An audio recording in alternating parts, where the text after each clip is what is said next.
I'm Alex Bell, getting to the point. And it's likely that you've heard about cryptocurrency and Bitcoin. The technology is becoming more common in our world. Like last year, the Staples Center in Los Angeles was actually renamed Crypto.com Arena after a cryptocurrency exchange app. Now, the app, based in Singapore, has more than 10 million users around the world. But what is crypto and how exactly does it work? ABC 10's Becca Habegger is helping to get to the point of the complex concept and asking experts, why should we care?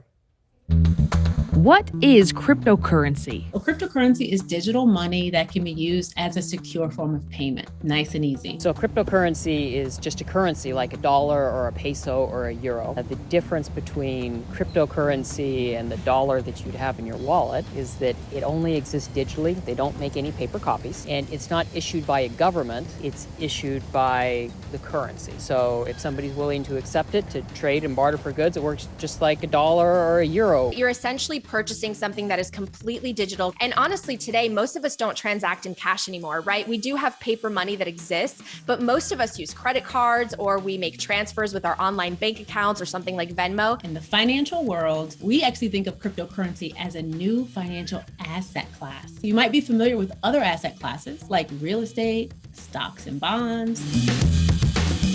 What about all the different kinds, like Bitcoin? Think of crypto as the umbrella. There are lots of pieces under that umbrella. There's Bitcoin, there's Ethereum, there's Monero. In the same way that there are sedans. Toyota makes Camrys, which is an example of a sedan. But sedans are also still motor vehicles. So Bitcoin is a specific application, a specific coin type, whereas there are certainly other types of cryptocurrencies. So all of these cryptocurrencies are separate, and it's all technology based.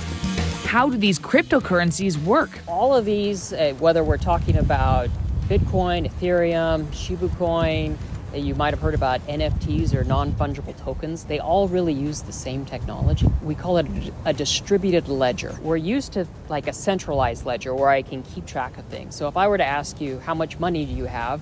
You could probably answer the question. You'd have to call your bank and they would tell you this is what's in your account. With something like Bitcoin, there's not one person who keeps track of what your balance is. There's a whole network of, we call them miners, log transactions so you can keep track of your balance. So there's not one source that tracks it. That broad family is called a blockchain. Distributed ledgers and blockchains, they're like motor vehicles. And then cryptocurrency is like sedans, and Bitcoin is like a Camry, but it's all part of the same family of things that will absolutely change our world in the next 10 years. So why should I care? How does this affect me? Why would somebody care? When we have these type of distributed ledgers, we can keep track of things that we don't currently keep track of. There's an interesting pilot that Alfa Romeo is rolling out with their new SUVs out of the UK to digitally keep track of all the maintenance records. So if you go to buy a used car, you wouldn't just take the other person's word for it that they've done all their maintenance. There would be an independently verified record for all of the upkeep and maintenance that Alfa Romeo had gone through. And so when you bought the used car, you would also buy the history. There's a lot of other types of things that we don't really have big systems to keep track of the data, and something like a distributed ledger or a blockchain is an interesting technology that will allow us to do that in the future. All right, and Becca Habegger joining me now. Becca, now that we understand the technology a little bit more, how might we actually see it being used? Yeah, he says that we are going to be able to do things like independently verify driving records, house titles, places you went based off your GPS coordinates. There's a lot of information, he says, that can be stored, collected, and yes, monetized by companies looking to do things like advertise products to us.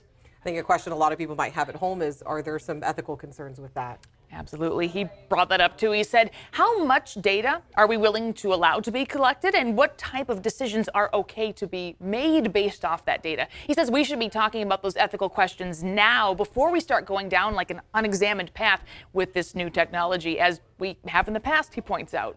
A lot of these data ethics types questions, people will do something that they think is okay because nobody has told them no. We used facial recognition for a long time for many purposes, knowing full well that facial recognition is less accurate with different skin colors. And it was only after several years people started to say, that's not okay.